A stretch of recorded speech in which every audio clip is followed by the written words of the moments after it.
Right, today we're at St John the Baptist Church in Edlingham, and we're going to have a browse around the church, and then we've got the Edlingham Castle to have a look at, and then we've got the Viaduct. So we should be able to pick up 3 things today.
There's a beautiful stained glass window.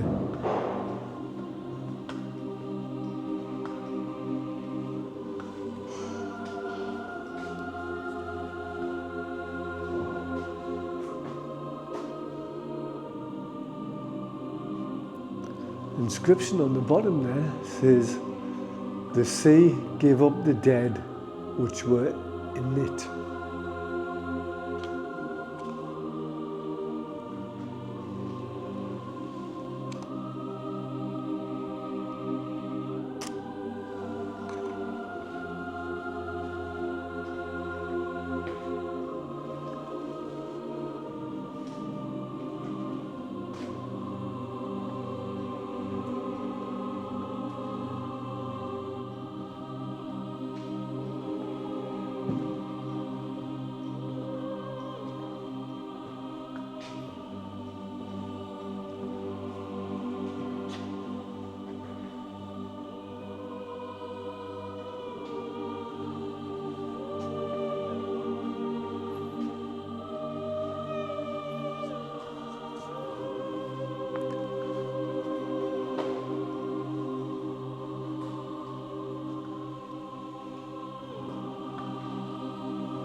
Shield of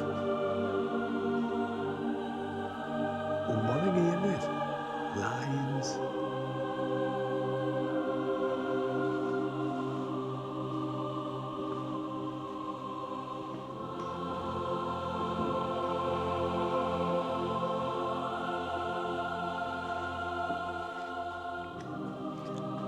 Like Harry Potter wizard in that photograph. Wouldn't mind bumping into a wizard. There's the viaduct we're going to go and have a look at, which is unused now. It's walkway, cycleway.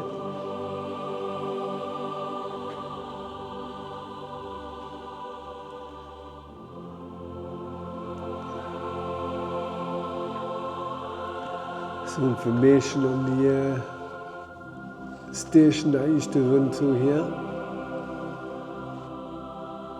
Edlingham Station was built on the Cornhill branch line. Planners anticipated villagers from as far away as Longframden and Rothbury would regularly travel 7 miles to catch a train. They would then return to Edlingham laden with strawberries from the market before walking the remaining 7 miles home. 7 miles. The station was sited at the bottom of a long loop built to avoid the Duke of Northumberland's estate and comprised of a single platform with a single-storey stone building on the downside of the line. There was a small goods yard also on the downside of the west of the station. This comprised 2 sidings, one serving the cattle dock and the other serving a small goods shed. In 1911, the station had a catchment area with a population of 576. 1,819 tickets were sold that year. Although the main goods traffic was agricultural, quantities were never large enough, and in 1913 only 6 wagons of livestock was loaded at the station.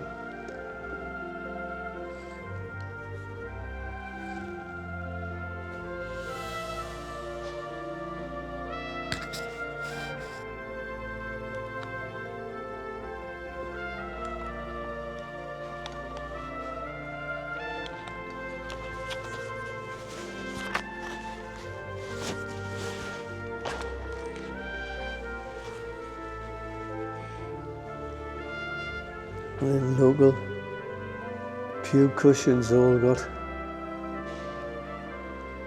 well, it's got military stuff on it. It's all been handmade locally.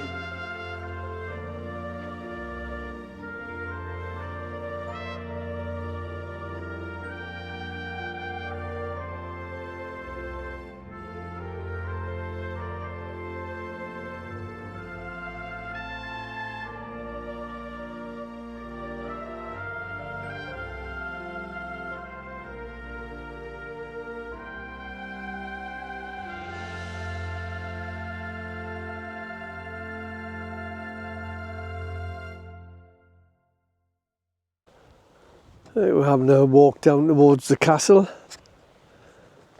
which is just round this corner.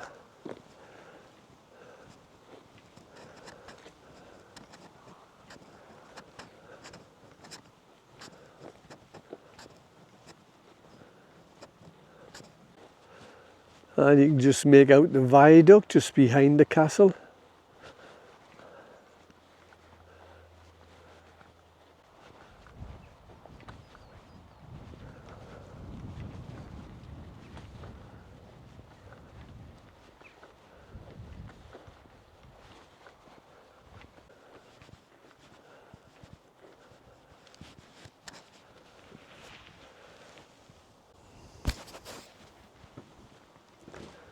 It doesn't look very safe at Gable End. It's the wire struts holding it up.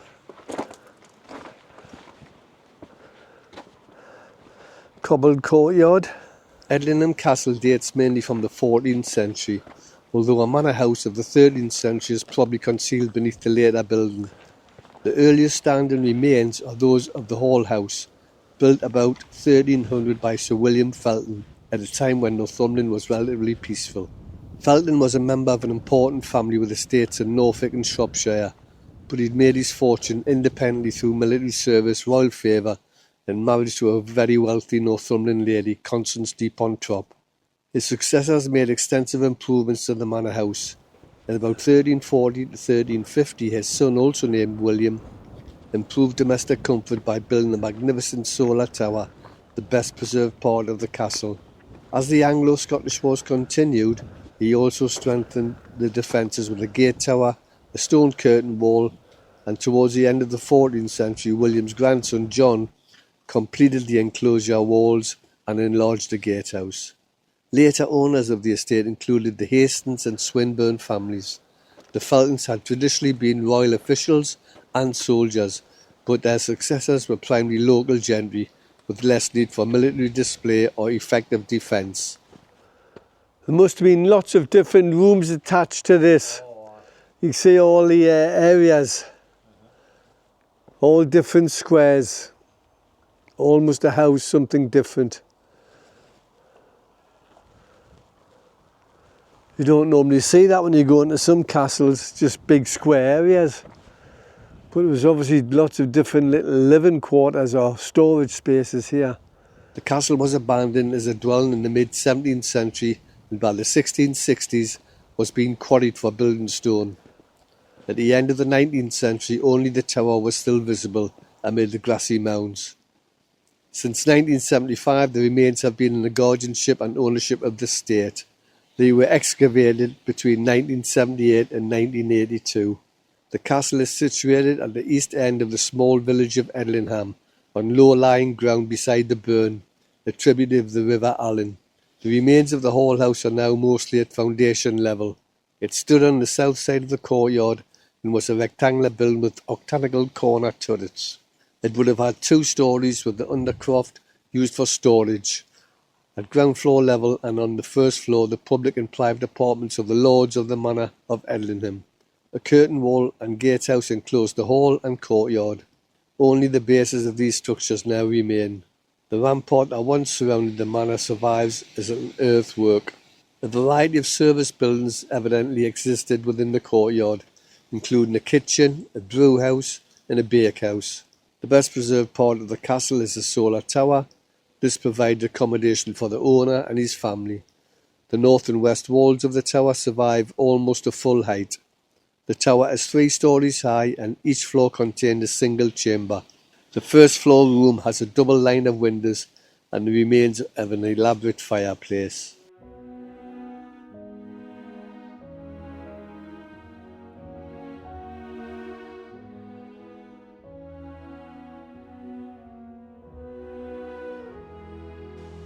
In 1881, plans to extend the Rothbury branch north towards Cornhill, known as the Central Northumberland Railway, faced vigorous opposition from the traders of Alnwick. Fearful that valuable agricultural traffic from Wooler would disappear to rival markets in Rothbury. And so with some reluctance, the North Eastern Railway was prompted to promote its own 36-mile line from existing terminus at Alnwick to Cornhill via Wooler. The company's proposal was by far the cheaper, and an enabling act was passed through Parliament on the 19th of May 1882, having cost £272,266 to build. Communities along the route joined the edge of the train on the 5th of September 1887. As it encountered the valley of Edlingham burn, the line headed south before turning almost 180 degrees just north of Edlingham Station. It crossed the river on a curved viaduct with 5 arches. The southern pair separated from others by a king pier with paired pilasters. Carrying a single track, the structure was built, mainly from sneck stone, while there are some tie bars and plattless plates have been inserted above the arches for strengthening. The route was not a roaring commercial success. Passenger service were withdrawn on the 22nd of September 1930, just 43 years after they started. The section of the line over the viaduct closed completely on the 2nd of March 1953. Since 1987, the structure has benefited from a Grade 2 listing, resulting largely from its significant landscape value. The deck now accommodates a track used by farm machinery.